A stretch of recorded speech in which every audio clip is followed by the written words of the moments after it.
Welcome to the Hope, Health, and Healing podcast. I am Michelle Hannah Fields, and I am your host for episode 10, where my friend, Dr. Gail Burgos, joins us and talks about her journey of faith and some of the things that God has brought her through and how He has worked in her life. So sit back, relax with your favorite cup of coffee or beverage of your choice, and let's take a listen to Gail.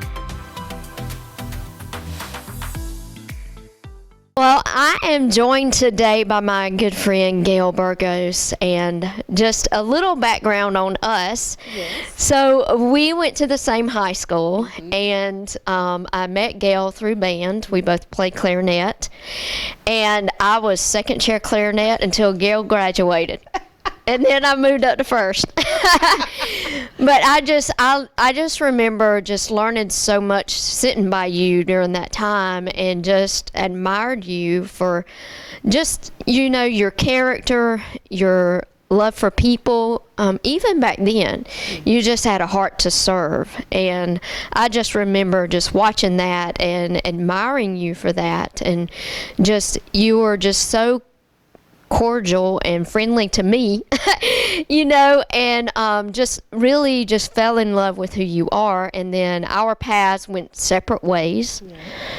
And then I don't know if we came back together on the tennis court or at TSIS first, but our paths crossed both places again. And, just you had not changed. You were the same person that I knew, just older and wiser, and, it was but the same character that I remember. And so thank you for being my guest today.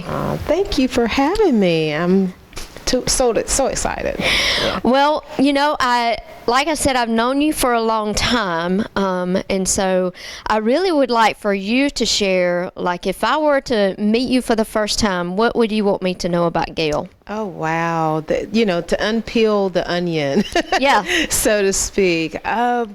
Well, I guess I can start back where you started, how we met in high school days.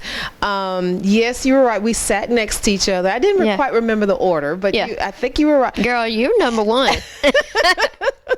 Well, it was that camaraderie and, the team building that we had, and just that whole organization, and being in music together. Mm-hmm.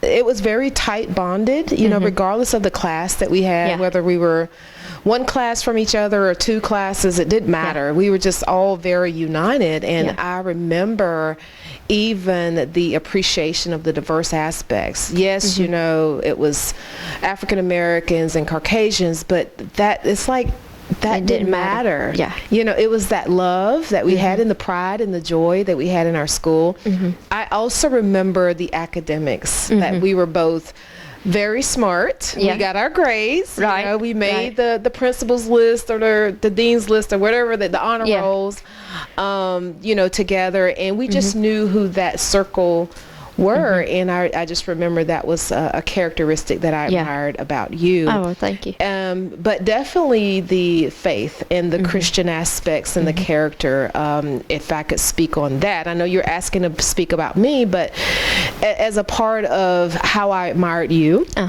as well, and just that fellowship and that love that you had for people shown in yourself. It was a light that was there and present as well. So I was drawn to that, not just because we were chair partners, but the same spirit, the same kindred spirit. Right.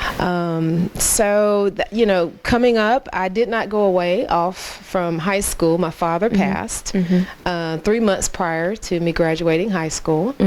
And that was one of those, what they call now, traumatic events, looking back. Being an only child, raised as an only child, and being very, very close to my father. He was the superintendent in the neighboring county, in Talbot County, growing up in education, and in that circle of education as well as faith. I must admit, I was a church kid, typical church kid. We went to school, we went to church, Monday nights, Wednesday nights, Friday nights, Saturday you come and you fix up do the hospitality, and then all day Sunday.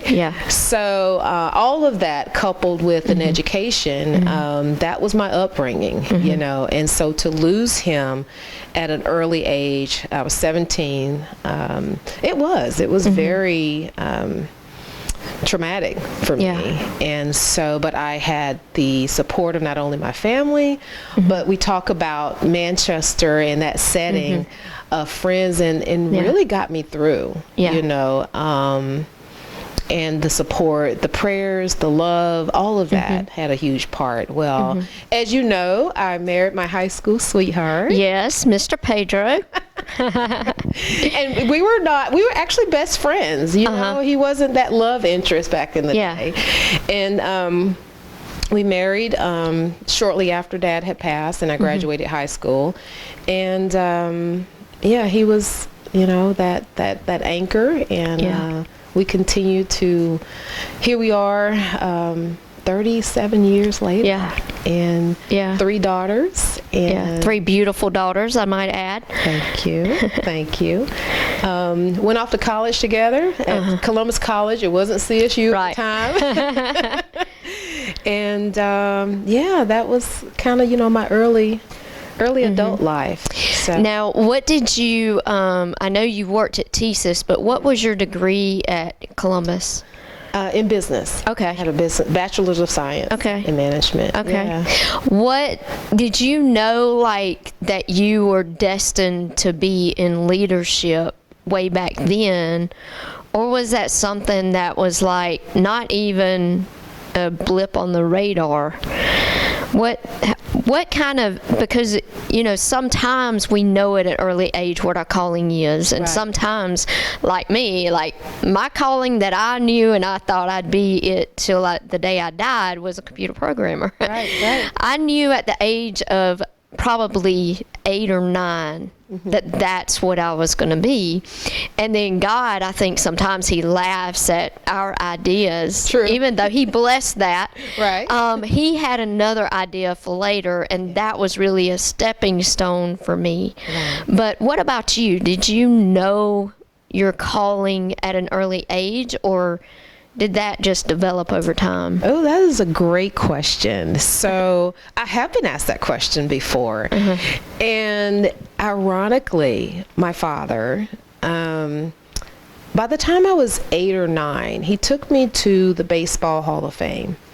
And Dad was all into knowing your history and being all academically inclined. And, I was an avid reader back then. And so going to the Baseball Hall of Fame, he asked me the question, and there was this big, huge mural of Jackie Robinson in there. And he said, "Young lady, who is that?" And like I said, I was probably about 8 or 9 when that happened. And I said, "Oh, I know that question. I know who that is. That's Jackie Robinson." And he said, "It is. But he was much more than just Jackie Robinson, the first Negro to break into the major league. He was much more than that. There were so many that could have had his athletic talent, that could have did what he did, but he was selected because he had the character. God chose him to be that leader because he had the endurance to handle everything that came towards him, right, so that the others could proceed behind him. And he said, "And you, young lady, are going to be a leader." Oh, wow. And he told me that at 8 or 9 years old. Yeah. And it was funny because I then started to watch myself, not to the scrutiny of, am I really a leader? But it was those characteristics. Like, I was always being selected to be the captain of the kickball, or I was a leader in church, a junior leader. And then, of course, in school, I was vice president, of the school classes. And so I started to watch that. And once I got into leadership at TSIS, I looked back and reflected on all these things, whether it was in my church, whether it was in my community. And growing up, I was that person, not so much as I'm stepping out and taking on that role, but it was that people would naturally gravitate to me in that capacity. Right. And so Dad saw that in me Yeah. at an early age, and he just pointed out, that's your gift. Yeah. That is your calling. That is Right. what you're supposed to be. So no matter where I am, no matter what capacity, that just tends to be the characteristic that bubbles up. Yeah, and looking back as you say that, like I can remember in high school, you being in some leadership positions and a cheerleader. Yeah. But you weren't just a member of the squad, like you were a cheer leader. Right. You were leading people that were your peers in every aspect and every place that you operated. And then at TSIS, I would sit back and watch as I saw you progressing in leadership. Yeah. And, I would be like, I knew her way back when. And, I could attest to your character. And I would say, like, Gail she is a woman of integrity. And, it doesn't surprise me that God is elevating her, to these positions because of that, And even in the tennis world, like you were a leader on your teams, right. Whether you were captain or whether you were a player, you were a leader on those teams. Yeah. Looking back, at my life, I never saw myself as that leader. But I can look back and see leadership positions I held. That's right. And so even though it was not, it took me a long time to accept the fact that I had leadership qualities. So it's ironic to me to hear you say that you saw that in yourself, but you were not portraying yourself as, look at me. You were a very humble person, a humble leader, and I think that's what God uses. He tends to use those people because you aren't taking the glory for yourself. That's You're right. always giving it back to Him. Amen. It's always for the glory of God. Always. Yeah. So talk about, like life, at TSIS and how you saw God moving in your career. Definitely, as I said, it was being a church kid. I did give my life to the Lord at 10 years old.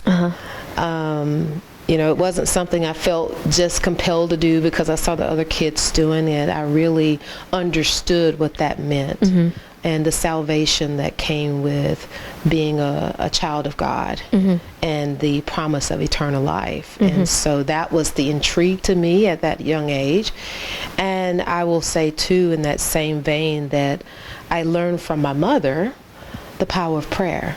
Wow. She was a praying woman, and I remember her taking me to prayer meetings and to prayer circles and to missionary meetings and even to Oak Manor in Waverly Hall on Saturday mornings. I was playing the piano, and she would go and visit the elderly that were there, and she would pray for them. And she would pull me in, 5 or 6 years old. Of course, I didn't want to be pulled into the circle with, a bunch of older people, but I learned what that meant, is my point, of, praying by faith and believing just a small inkling of what that prayer means, and to believe that God will deliver. I think as I got older, and of course instilling that same belief into my own children, into my own circle of friends, into my network, I started to learn that through that faith that God doesn't just answer your prayers, but He also answers when you're ready to receive it. Right.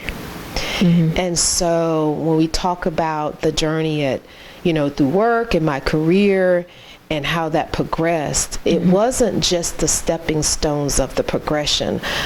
I can look back and see where God was moving me because I was ready to receive that blessing in order to be elevated into the next position, and doors would just open.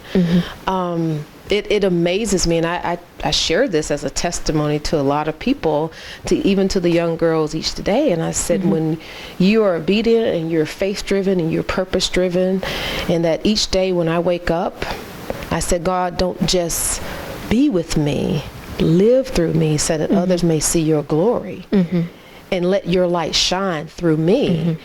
The door is open. The key to success, that really is the key to success. You use the gifts that God put in you, and you don't use them at 30%, you don't use them at 50%, you don't use them at 70%.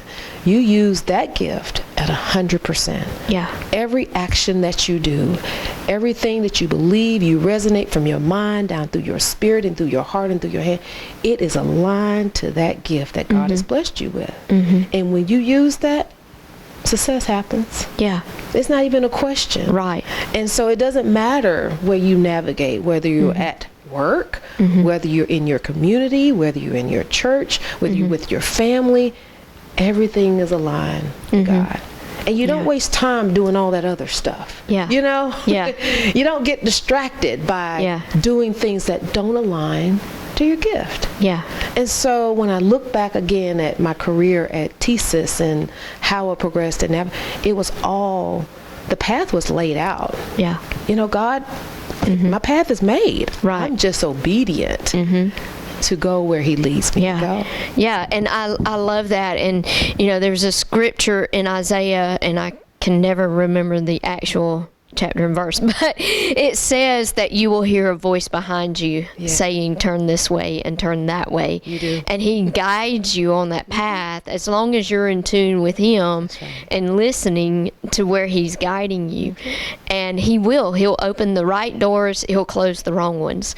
And, you know, it's so important, like you said, just to operate in your gift. And, you know, a lot of times we don't really fully do that. But if we can, if we will, then we are at peace because we are in line with God and in alignment with what he wants. And, you know, that doesn't mean you won't face hard times. And so a lot of times people will look at you and look at me and be like, their life is perfect. And they must have never walked through anything hard. But that's not true. And so I would love for you to share, you know, one of, I know you've walked through some hard things. I know years ago you were diagnosed with breast cancer. Talk about what that felt like to hear those words, and then how your faith really carried you through. Sure. When it first, the diagnosis came, it was a blow because it was at a time when, based on all the stereotypes and the biases that you heard, that it was terminal. You know, are you going to get through it? People have died, and I didn't know what to think. Of course, how old were you at that time? I was 28. Wow, I didn't realize you were that young. Yes. Wow. I was only 28. And I found it myself through the whole breast examination. And I think with, you know, having a loving and supportive husband, as Pedro was, supportive family, and my daughters, you know, I knew that, and of course by faith. My faith was strong, and as long as I knew that God was there, you know, you have to believe in your mind first and foremost, and in your spirit, that's where healing starts. You know, it doesn't start, it resonates through the rest of your body after you anchor in that. And I just remember I was very quiet about it. I didn't share it with a lot of people. I think my work family and my work circle were the only people that knew. And I got through it, you know, and it was not terminal. You know, I was healed. I went into remission. And here I am many years later, 20 plus years later almost, where I am living and thriving and have not had any other complications. Now, there have been a few more scares where repeated tests, and even today I have certain what they call like pins whenever I go for my mammogram. The spots that are there, it will always be in my breast, and so that'll come up on the mammogram as spots to check. But I'm a living and walking testimony that by faith and just believing that I shall be healed, I am. I've had some other health scares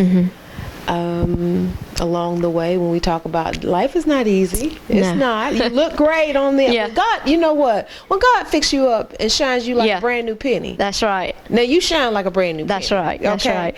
But before that, it was rough. One other health challenge that I did have, and this was all tennis related. And work related, believe it or not. After about 20 years of being in the IT world, and you and I both can attest, many nights being on calls, working, head down. Well, I was playing tennis on the court, and I got this tingling in my feet.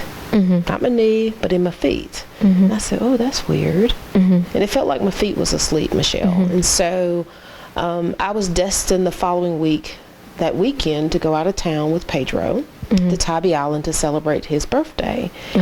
And we left that Friday. I remember the ride down to Tybee Island. The numbness or tingling sensation had moved up to almost my knees. So from my feet to my knees. And I said, oh, well, it's just from the ride, it's just 2 or 3, 4 hour drive, and maybe that's what it is. But it was consistent. It was not going away. So the next morning we got up, instead of going out and shopping and everything, he took me to the ER. They ran the test. We're not finding anything, ma'am. You look fine. When you get back, you need to go to your own neurologist. Came back that Monday. Tingling had progressed up to my waist. Primary care physician said, we're going to get you in to see a neurologist referral for that Tuesday morning. When I got up Tuesday morning, Michelle, I could not walk. Pedro had to carry me into the car. We drove to St. Francis. We had to wait because he had to work me in.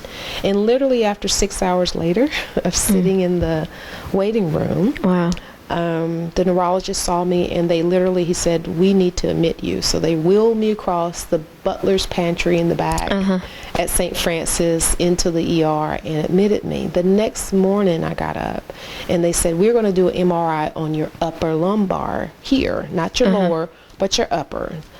And that afternoon when the test results came back, I had degenerative disc in 4 places.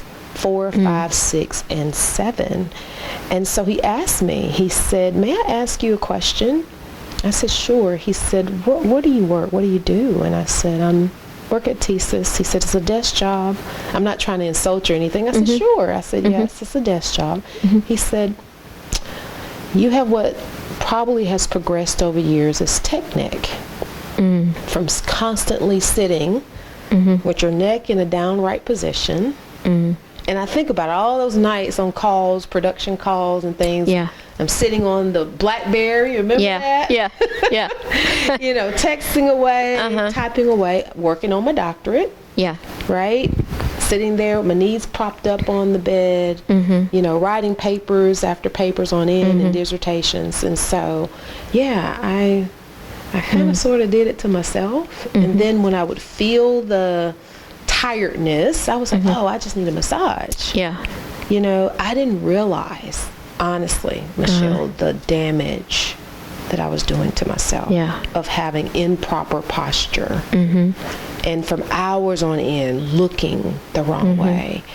And so, long story short, to be finale with it, I was in operations for 6 hours. In ICU for 12 days and hospitalized for 28. And when I came out of St. Francis, I was in a neck brace for almost 6 months. Different variants. But here I am back out on the tennis court.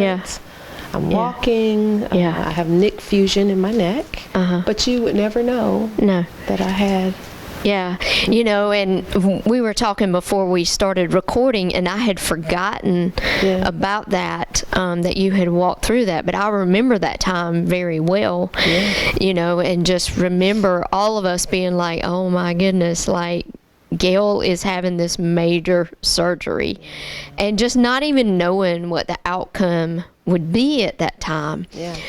How did you see God carrying you through that time?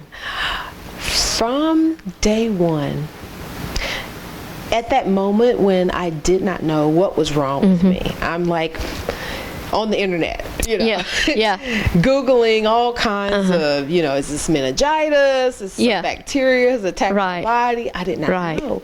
Well, when he diagnosed me, the neurosurgeon came in and shared that I had degenerative disc. He said, I'm going to send a neurosurgeon, Dr. Scott Bell, in to see you later this afternoon, and that may be one of your options.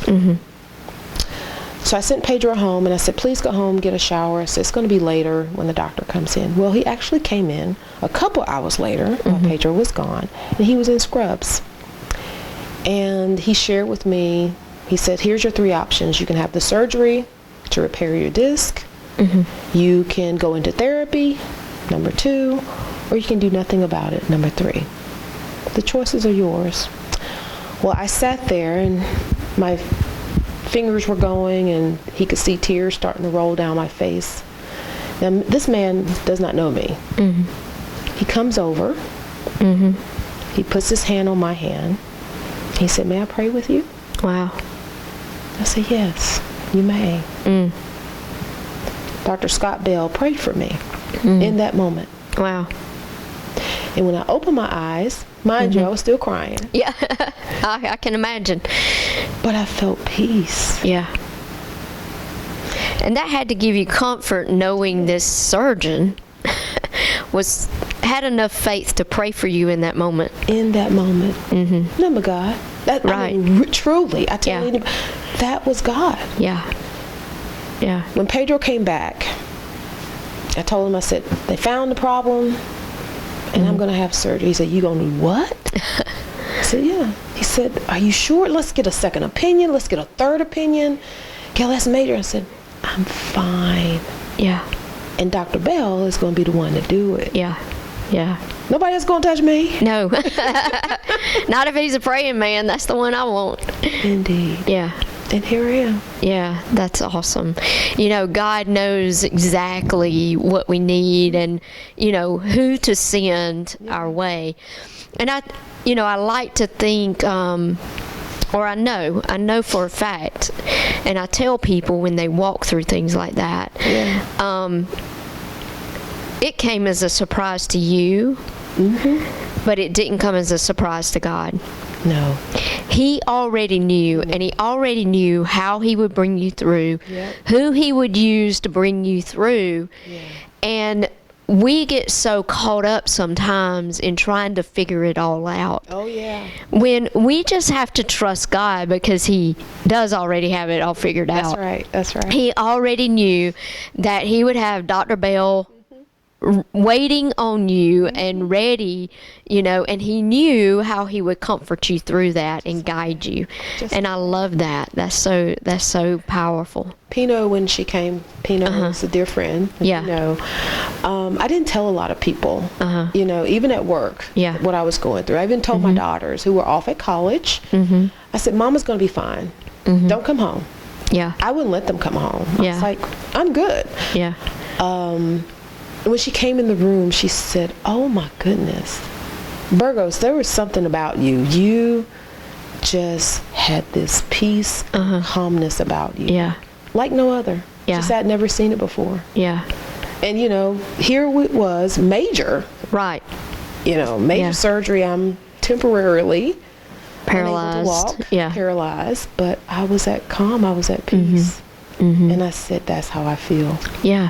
And that only comes from the Lord, that kind of peace. And, you know, so walking through that, and then I can remember, because our tennis teams played against each other all the time back then.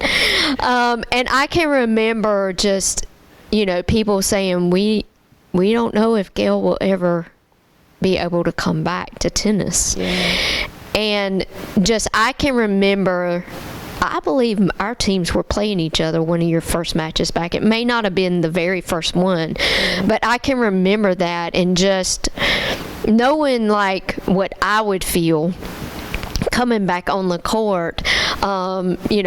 I've come back on the court one time when I had an injury, and I knew, I was a little unsure. Yeah. Did you have that kind of thing too when you came back on the court, going, I don't know how this is going to turn out? Did you have any kind of hesitation at all? Not at all. Yeah, and that comes from the Lord too. Just that courage to get back out there, and to play, and just knowing and trusting that healing had happened. Yeah, and I felt that. It's not bizarre. I think as a woman of faith, right, when you have that, it is. I was fine. It's godly confidence. Yes. Yeah. I knew. Yeah. I knew then, before the surgery even happened. Yeah. That I was healed. Yeah, that's awesome. I love that.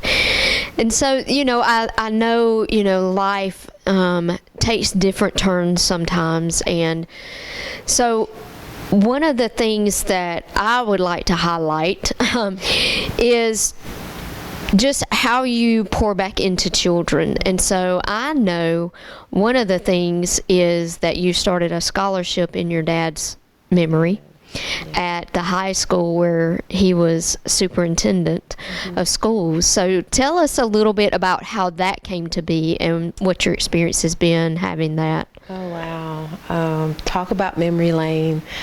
It took me a while. Yeah. Now, that was hard.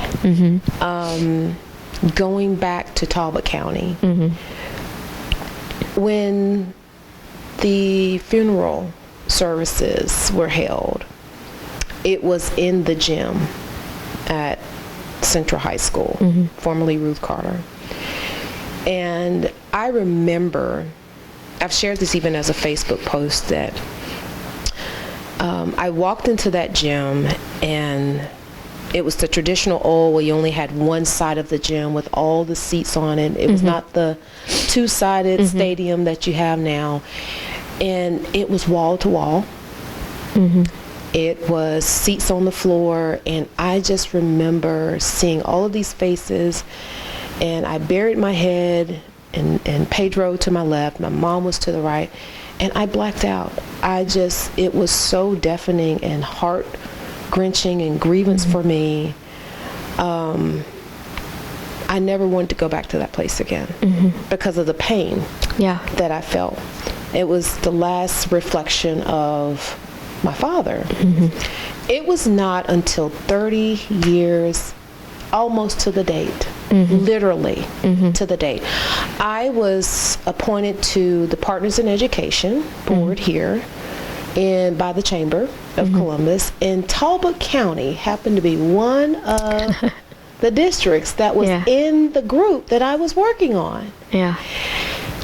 And I said, you know what, I'm going to work on, I'm good. I'm going to actually go up and visit the school. And so on the drive through Box Springs, through Geneva, Box Springs, and I started to reflect as I was going through the peach orchard. All of those fond memories came back. And when I pulled up at the school,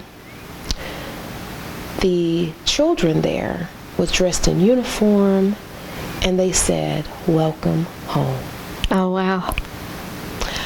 I was greeted by the new district superintendent and the board members and the staff, and I was just overwhelmed. I spoke to the FBLA students about my journey and who Professor King, because they affectionately called him that, was, and here I was, this chief of staff to the CIO of TSIS, and what a remarkable little country girl like me has now been able to become a global leader. And they then took me on a tour.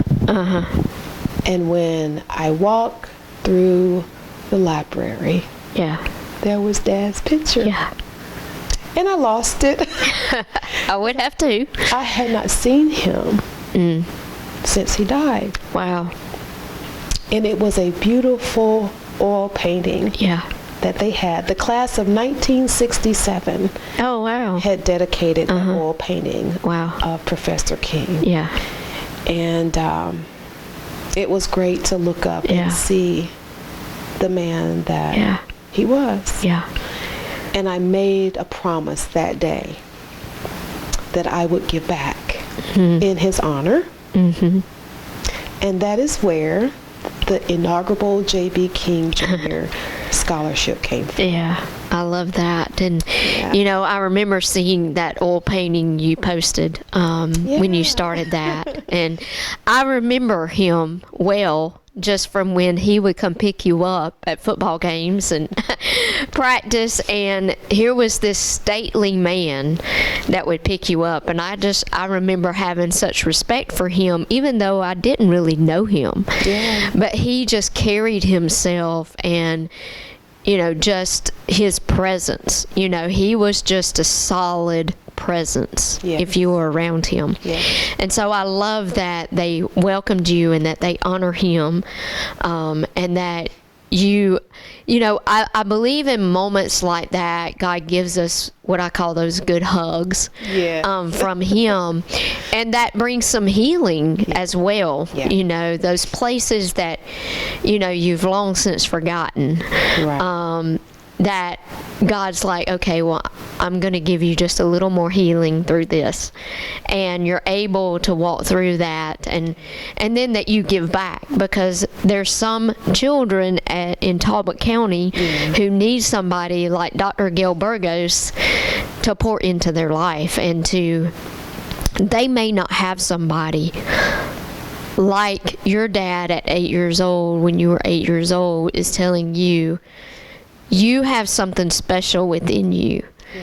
These children that you're gifting a scholarship to may not have anybody in their life saying, you can be whatever you want to be. I believe in you and I'm investing in you. And when you award that scholarship to them, that's what you're doing. You're saying, I'm investing in you because I see something special in you, just like my dad saw something special in me. So I love that. I love that you have done that. So talk about your journey from being a leader at TSIS in your career to where you are today, leading Girls Inc. Oh my goodness, that's a good one too. Yeah, I love asking these good questions. Yeah, you do. So that entire journey, 25 years, you know, I set out to retire at 50. I did. And I think that's when God laughs too. He's like, you think you're retiring? I've got something else in mind. Well, financially, you know, I had went through the parameters and the protocol, and TSIS was great. You know, being a partner of Synovus, we had that financial literacy and guidance to help us with stocks, you know, able to purchase stocks and invest into Fidelity accounts, and that was just such a great benefit. So I did all that, right? And I knew I was going to qualify at 50 years old that I could retire. Well, we all got hit with what? The pandemic. And the merger happened.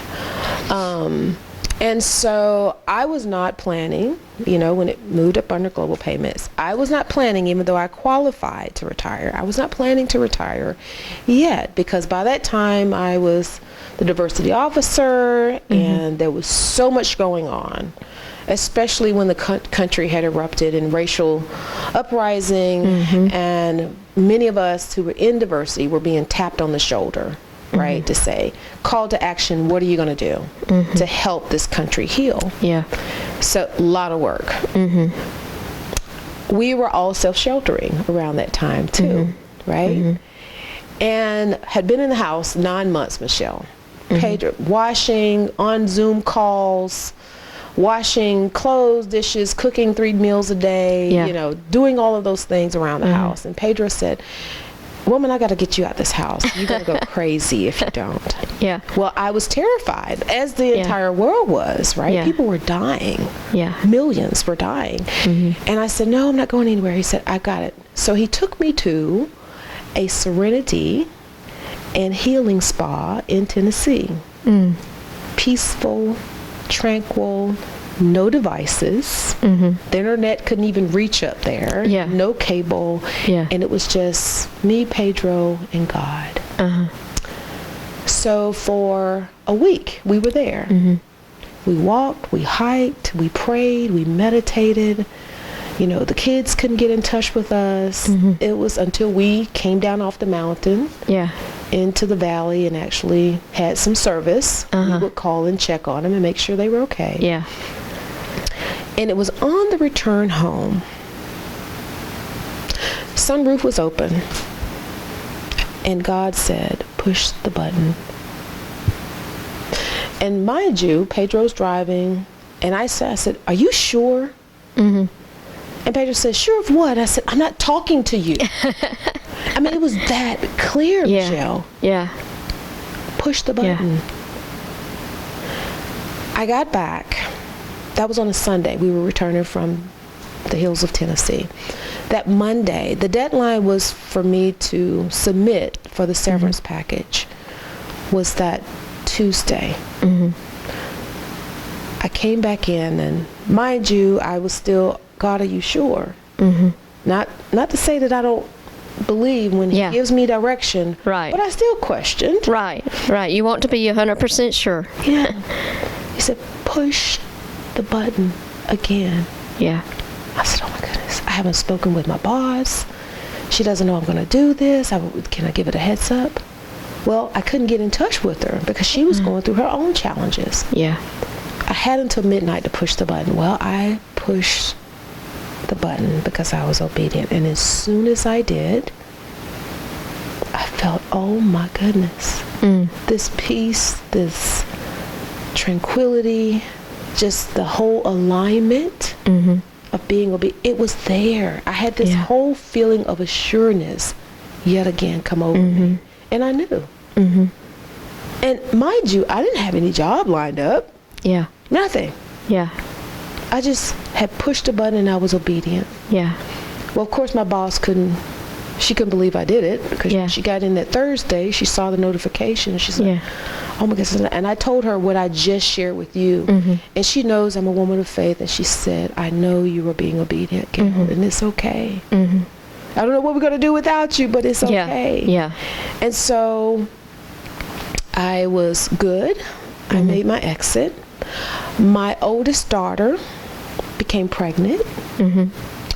And she had the babies early. The grand twins were early. They were preemies. And if I had not pushed the button, I was still going. God knew all of this. He saw all of this before. I was able to spend 8 weeks when the babies came home to help them and my daughter and my son-in-law through their first critical few months of living. Yeah. And I wouldn't have been able to do that. Right? It was also during that time the board of Girls Inc. came calling. They knew I had retired. You know, I made the whole announcement, I'm out of here. Yeah. And they knew. And they said, well, will you serve as the interim executive director? The executive director just resigned. And I said, I'm going to give you 90 days. Yeah. I just retired. I'm enjoying my new grandbabies. Yeah. Pedro and I are traveling. You know, the world was just starting to back up a little bit. And I said, no, I'm not. Of course not. 90 days. That's all you guys are getting. And oh my goodness, Michelle. I walked into that building. And mind you, I've been around Girls Inc. for 20 years because all of my girls were Girls Inc. girls. Right. And I was that parent. I was that volunteer. And when I was even at TSIS, I did financial literacy with the women of TSIS. Right. We would go in every month and teach the girls financial literacy. It was called Project Cookie Jar. Oh, wow. And so I've been around Girls Inc. all this time. And I said, and I was a board member, and I as well. And I said, well, I'm just going to give you 90 days until you find the new executive. You know, I'm enjoying retirement. And like I said, I walked in. I fell in love with those girls because I got to see them every day. Yeah. I fell in love with the staff. Yeah. And here I am. Yeah. And so when the applicants came out for, you know, people putting in for the role, the staff unbeknownst to me, they did a petition. They all staff signed the petition and said, if Dr. Burgos is not the executive, we all quit. Oh, wow. Yeah. And I told them, I said, it's not up to you all. I love you, but it's not up to you. Yeah. If God wants me here, this is where I'm going to be. So here I am. Yeah. That's awesome. 2.5 years later. Yeah, it's awesome. I love that. And I love that your girls were a part of it and that you served so beautifully with them for so many years. I know that we partner with them as Corda to have tennis with them. And so it's been a blessing for our tennis association to be able to have the girls, Ink Girls, you know, in some clinics too. I love that partnership because tennis is so near and dear to both of our hearts. Talk a little bit about Sisters for the Love of Tennis. My other love that coincides with, of course, tennis. Well, tennis started out for us, part of that group, 18-ish years ago, I guess, something like that. At 2-5. I didn't put a racket in my hand until I was 35 years old. Right. And several of us, Angel Degree, Sabrina Latham, Deanne Huff, we all started playing tennis together. And Larry Mims put us on the team. Yeah. I loved Larry Mims. A beautiful soul. What you mean? Yeah. What you say? He was. And it didn't matter.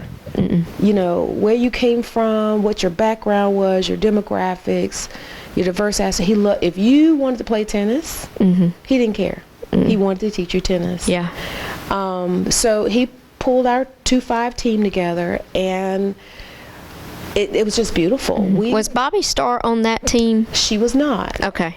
But she was part of Larry Mims. Yeah. So he had a couple teams that were out there, and at Willow Creek that we all played. And so with Deanne and myself, Sabrina, Angel, we were all together. Pam was at a level higher than we were.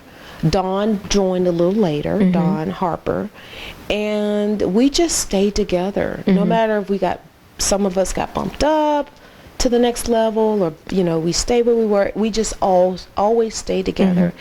And it was probably around 10 years ago, we started the Larry Mims tennis tournament in Larry's honor, because unfortunately he passed due to heart issues. And the benefits benefited the American Heart Association. We would host that tournament in his honor. And it was after that we decided as a collective group to form a formable nonprofit organization, which we call Sisters for the Love of Tennis, to continue to be able to sponsor and support underserved children in the Columbus community with scholarships. And so, because that's what we started actually splitting the money and the proceeds between the American Heart Association and the scholarship. And so Sisters for the Love of Tennis became around because we wanted to take the proceeds specifically for the scholarship opportunity. And that was 2019. We became incorporated, and then the pandemic hit. So we are still formally incorporated. Our nonprofit is 501c certified. But it's been really hard to get back and to have a tournament or a benefit to be able to generate the revenue. And so when we do give whether it's a quarter sponsorship. Usually the ladies and I, we are giving from our own personal donation into the organization to be able to sponsor an opportunity for an underserved child. Yeah, I love that. And I know y'all have sponsored several over the years. Every day, I do wake up. That is my prayer, truly. I have a prayer room off to the right of my bed there, and I can, the old prayer room closet. Yeah, the war room. The war room. Okay. Yeah. I made that. I made that in my home, and every morning I wake up, and that's part of my meditation, my prayer, and I always close with, God, live through me. Yeah. So that others may see your glory.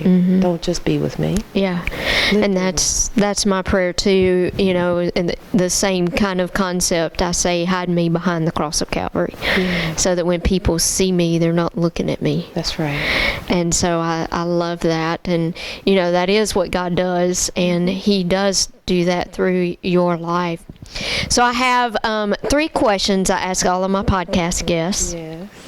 So the first question is, if you could only have one scripture in the Bible, what would that scripture be? Psalm 23. That's my favorite. Ever since I was a little girl. I guess because it was the first one I learned to recite. I'm just being honest. Yeah. That is my favorite. Okay. Yeah. Well, I'll tell you a funny story about Psalm 23. Okay. So I heard my granddaddy quote that all the time. Yes. Okay. But, punctuation is important. True. And he wouldn't punctuate when he would say it. And so he would say, "The Lord is my shepherd, I shall not want." And I always was like, if He's your shepherd, why don't you want Him? And it wasn't until years and years and years later when I was actually reading the Bible and I saw that there is a semicolon there. The Lord is my shepherd. Right. I shall not want. And I was like, oh, I get it now. From him reciting it to you reading it. Yeah. It made more sense. It made more sense, yeah. Yeah. Well, I love that. I do love that. I love the end of it, too. One of my friends that's an evangelist, she preaches a powerful sermon on that chapter. Alone. And she pulls it out, surely goodness and mercy shall follow me all the days of my life. And she's like, she's preached, I've heard that message many different times, but it's like, surely goodness and mercy, they're chasing you down. That's what it is. They are chasing you down. Yep. I love it. Yep. So, okay, second question. And I know you and Pedro have traveled quite a bit. And actually, when Doug and I were talking about our honeymoon, we reached out to you and said, hey, where do you suggest we go? And you recommended St. Lucia and your travel agent. And so that's how we went. But if you could pick one place in the world, where would your dream vacation be that you maybe have not gone to yet? Australia. And it's on the list. Okay.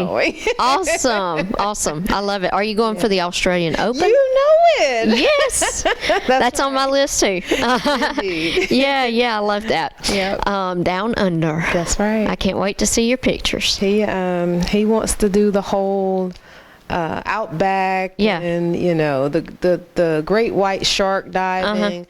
No, I just want to go for the koala bears and the kangaroos. Yeah. And the tennis, and the tennis. And the tennis. So I live vicariously through you, watching all your adventures. I love when y'all travel because I get to see all your pictures and you document your trips. You. Third question. Yes. Are you a coffee drinker, a tea drinker, or neither, and how do you like it? Ooh, coffee. All right. How do you drink it? I do put cream and sugar, Splenda. My coffee, my preference is with the French press. We have coffee beans from Costa Rica that we brought back that are my favorite roasted blend. But when I cannot have that in the morning and I'm rushing, I will go for Dunkin' Donuts. I gotcha. Well, good deal. Well, Gail, it has been a real joy having you here today. Yeah. Thank you so much for coming and sharing your story. I know that it will inspire so many people, just your story of faith and just your journey with the Lord. Thank you so much for having me. Yes, ma'am. It was near and dear to my heart. Yeah, same here. Enjoyed it. Thank you for joining us on Hope, Health, and Healing. I know that Gail's story has inspired you and encouraged you and has just shown you what living a life of faith can look like. I trust that you have heard something today that you can carry forward with you in your own journey, and that her words have just brought some strength and some hope to you today. So please join us next week as my friend Tammy Beverly shares her story of faith with us. Be sure to like and share this podcast with your friends and family. Thank you again.